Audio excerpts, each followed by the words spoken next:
Hello and welcome to the How Not to Screw Up Your Kids podcast, the bucket emptying episodes. I'm your host, Dr. Mary Han, psychologist and parenting expert. So, pour yourself a cuppa, find a comfy seat, and enjoy the conversation. This is a bucket emptying tip, actually, and it is the power of saying no. So I'd been pondering. I've done a lot of listener questions recently, and I've been pondering. And I thought, what can I give as a bucket emptying? What really helps us empty that bucket and kind of give us the opportunity to do more of the things that we want. And actually, it is the power, the ability to say no. So much of what actually fills our bucket that then tips us in terms of overwhelm are the multitude of things that we juggle, not only in our role as parent, but maybe as our role as an employee, in terms of management, as a daughter, as a son, as an uncle, as an aunt, as a godson, all of those various different roles. We have multiple roles, and I talk about that aspect a lot. One of the things, though, is that we find it really difficult. Some people find it particularly difficult to say thank you, but no. So let's kind of heighten the awareness of that. So let's talk a little bit about this, because what can often happen is that we find ourselves saying yes to things just out of default. During the pandemic, I think in lots of ways, it was incredibly liberating because a lot of those additional commitments that we had, we were no longer able to fulfill. And that was really bucket relieving for so many people. It was like weight had been lifted off, expectations, whether it's to do with our families, expectations, whether it was to do with our work, whatever it was, or our children's school, it was suddenly that weight was just completely lifted off us. And I held very high hopes that we would remember this, and as things opened up and life reverted back to normal, that we would then be able to exercise that muscle that said, thank you very much for asking, but no thank you. But we haven't, have we? And we're still getting into those scenarios. So let's just talk about how we might find ourselves in that situation and how we can then make that shift to being able to do what is serving us. Sometimes it's about what we perceive are the expectations based on that particular role. So it may be expectations in our role with our work. It may be in terms of our role and expectations with our children as part of being a parent. It might be in terms of friendships. It might be related to our wider family. You know that I'm talk a lot about this idea about having that ability to take a step back, to do some form of reflective practice, whether that's journaling or whether that's just giving yourself 20 minutes in the morning to come into your day intentionally. What you do in that time is that allows you to review where you're currently at, where you're showing up, how you're feeling. Are you exhausted? Have you found yourself being particularly short? Are you feeling put upon, taken advantage of, overwhelmed, juggling too many balls? Whatever that might be, having that time allows you to really reflect on that. And as a result, really ask yourself some very poignant questions. Why am I feeling overwhelmed in that particular situation? Why am I feeling put upon? Why am I feeling unappreciated? And the answer is very often that we have taken on too much, not because we're incapable. I'm sure we're capable of juggling multiple things, but we're stretched in so many different directions. We're pulled because we have all of these various different roles. So by just giving ourselves that opportunity to reflect, we can see which area we're feeling the most pulled and what is it specifically. So have we committed to being involved actively in our children's school or nursery?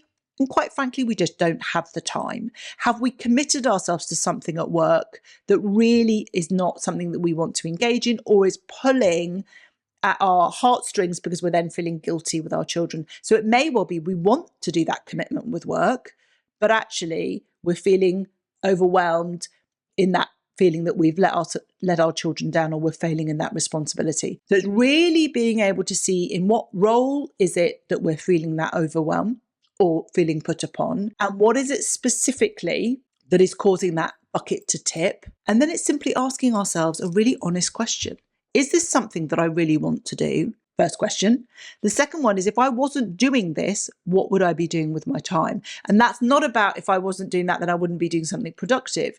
It may well be that by not doing that, you'd be able to decompress. You'd be able to relax. Maybe by not doing that, you'd then be able to engage it more in the things that you love and that you want to do.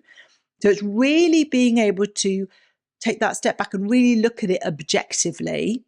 And then you have to say to yourself that if the answer is that it's something that's making you feel overwhelmed, that it's something that you've sort of agreed to off the cuff, that you didn't necessarily want to, or that you just said out of default, that what you then need to do is have that difficult conversation and actually unpick it. Because the idea is that we only have a finite amount of time and a finite amount of resources. When we take on more and more and say yes and agree to things, that means that by saying yes to that, we're saying no to something else.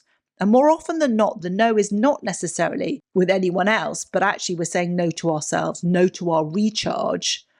And then what then happens is, over a period of time, we know that the bucket overflows. It's overwhelming. And what happens is we don't show up in our best self in those other situations. So when we recognize that, we do have to go and have some of those difficult conversations. Now, it may be that you can't have that difficult conversation because the commitment you have made is as such that you quite genuinely need to see it through. But be sure that you are being honest with yourself when you are saying it's a commitment you need to see through, because a lot of the time it actually isn't. And there are other people who could step up. It's just you have had this habit of always saying yes, which is why they've always gone to you. So that's the first thing, is looking at that. And then the other thing is really trying to understand not necessarily the motives, but the reason why you keep saying yes. Now, is it you keep saying yes because actually you find it really difficult to say no? You find it really difficult to create and be disciplined around boundaries. So if that is the case, and that's often the case with so many of us, I want you to practice. Sounds silly, sounds ridiculous, but you are much more likely to use this in the same way as I say to your children. You're much more likely to use the tools and strategies that help manage anxiety if you have practiced them. In the same ways, if you have practiced being intentional and saying, thank you so much, I feel so incredibly flattered that you have asked me to be involved in this. Right now, I have no more capacity. Practice it. Do it in front of the mirror. Keep saying it. Keep doing it. Change it from the language that I've used to something that feels comfortable with you, so that when you have those scenarios, you are able to respond in that way. Or if you can't, because quite often in the moment we feel like things have been positioned in such a way that we feel that we can't walk away, we can't sort of say no, then practice a holding response. Thank you so much. I feel incredibly flattered, really honoured that you thought of me. I need to take some time to just take stock of the commitments that I've currently got, and I'll get back to you in a week. Take the heat, the intensity, and the emotion out of that moment, and allow yourself to come away, reflect, be honest, to look, and then go back and say, you spoke to me the other day and asked if I'd love to get involved in this particular thing. I've given it a great deal of thought. Right now, I just cannot see that there is any capacity. Thank you very much for asking. And if you want to say, feel free to come back to me again another time. It's just right now I can't do it. But if there are other opportunities, maybe next year, 6 months, 3 months, then come back to me. If you have no intention and actually it's not something you want to do at all, then don't say that. But I do think that there's a real art form to this. There's a real skill, and some people are phenomenal at having boundaries. If you want to carve out that time, if you want to really be intentional in your life, then you need to choose what you say yes to and what you say no to, rather than feeling that you always have to say yes. It's something that we've got to practice. It's a muscle that we need to flex and that we need to exercise regularly in order to get supremely comfortable with that. And that's where the practice comes in. So I hope you find that helpful, because actually the ability to say no is a gift. And that gift comes when we practice it. So I hope you find that a really useful resource. By all means, if you've got any more questions about this or any other questions that you'd like me to answer, write into me directly at contact@drmaryhan.com. As ever, if you have enjoyed this episode, I would be eternally grateful if you could follow, rate and review this podcast so that others can find us and we can spread the love. So until next time.